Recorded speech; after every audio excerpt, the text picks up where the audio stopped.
At number 4, it feels a lot like 2015 because I've got Kentucky in my Final Four.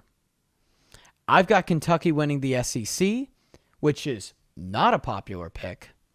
And Big Blue Nation, I'm going to put it to you like this. These past 10 years, with John Calipari, you had the Jimmies and Joes. You didn't have the X's and O's. Last year with Mark Pope, you had the X's and O's. But you didn't have the Jimmies and Joes. I believe that this year is the first year you have had both of those things in 10 years.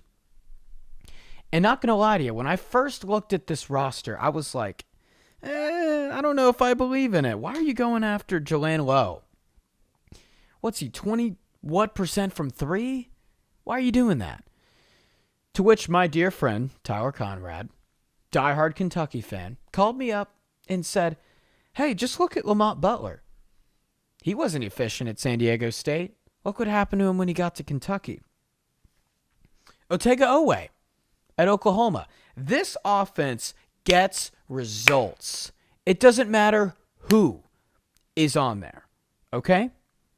With the amount of backdoor cuts that they do, last year they averaged 84 points per game with the last-minute transfer portal throw-it-together roster.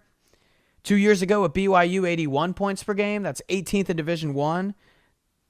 This offense gets results. And you throw in Lowe, who's a ball hawk, 2 steals per game, right? He's that grit guy, which is something that Kentucky maybe missed a little bit last year. You throw in Oweh. You get Aberdeen from Florida, who's a great shooter, good defender. You get Cam Williams from Tulane, who I'm intrigued with. This guy's got a 7-foot wingspan. He's 63% from 2, 41 from 3, 1.5 blocks per game. Jasper Johnson, who looks electric as a freshman in the scrimmages. Jaden Quaintance from ASU. Mo Diabate. This roster just has a lot of grit and personality. And I love that. So what held Kentucky back last year? How do you average 84 points per game and you're like 3-4 seed territory? Well, they gave up 77 points per game. 304th in Division I. That's not pretty. You will never win a national championship while giving up that many points. Here's why I think their defense is night and day compared to last year. This is a vastly improved defense. They forced turnovers, 14% of possessions, 336 in Division I.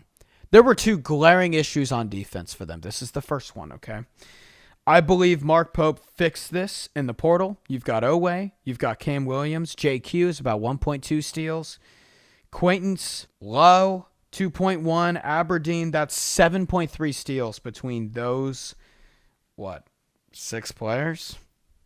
Already more steals per game than last year. They will force a lot of turnovers, man. Okay? But the number 2 issue, the glaring one. This was so prevalent to me when watching this game, and it's clear that Mark Pope was doing his absolute best to compensate with this issue. They did not have a rim protector. Not a single guy on their team last year averaged over 1.2 blocks per game. So as a result, teams shot 64% at the rim versus Kentucky. Kentucky was getting eaten alive on the inside defensively, and there's nothing you could do about it. And all that Mark Pope could do is just simply sit and watch. Because when he looked at his bench, he didn't have an answer. I think that he has an answer this year. I think how they lost that Tennessee game, because Tennessee made 5 threes against them in the NCAA tournament I'm talking about. But they didn't need to make a single 3 to beat Kentucky. They beat them horribly on the inside. So what does Mark Pope do? He goes and gets Jaden Quaintance in the portal from Arizona State. And let me tell you about this kid. Went to my alma mater. 2.7 blocks per game, 2.6 personal fouls per game in 30 minutes. He's in the top 10 in college hoops in blocks per game as a true freshman. He's got a 7'5" wingspan. Scoring on him in the paint is going to be like trying to get into an Ivy League school. Oh, rejected. Sent that away. Application denied. Bam. He is going to make that paint his home.